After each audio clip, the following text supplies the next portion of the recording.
Kalau dari gua agak beda sebenarnya. Bukan tentang buruh, justru ini cerita tentang pengusaha.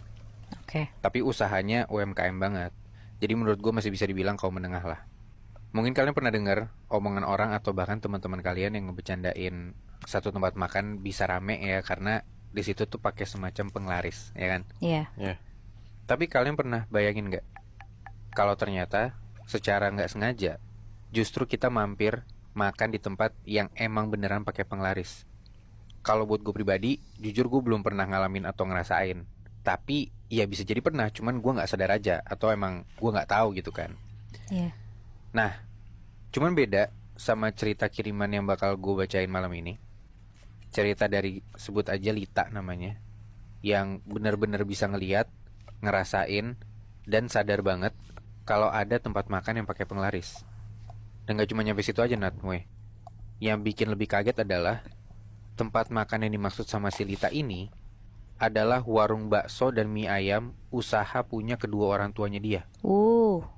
Bahkan Lita pun ngakuin sendiri kalau dia dari kecil tuh bisa dibilang sensitif lah. Nggak cuman sekali dua kali aja dia diliatin sama sosok setan apapun itu. Dari dulu dia juga selalu laporan atau cerita padahal ke orang tuanya ini ya tentang pengalaman mistisnya. Tapi nggak tahu kenapa pada saat itu mungkin ada yang lebih penting buat diperhatiin sama kedua orang tuanya, yaitu nyari duit. Oke. Makanya Lita nggak pernah dapat respon yang gimana-gimana dari orang tuanya tentang dia yang emang sensitif dan bisa ngeliat makhluk halus itu. Dan karena itu juga, Lita sampai detik dia cerita ini, kalau ngelihat setan tuh udah nggak mau cerita-cerita ke orang tuanya lagi. oke. Nah, keluarga Lita tuh bisa dibilang dulunya emang susah Nat, Moy.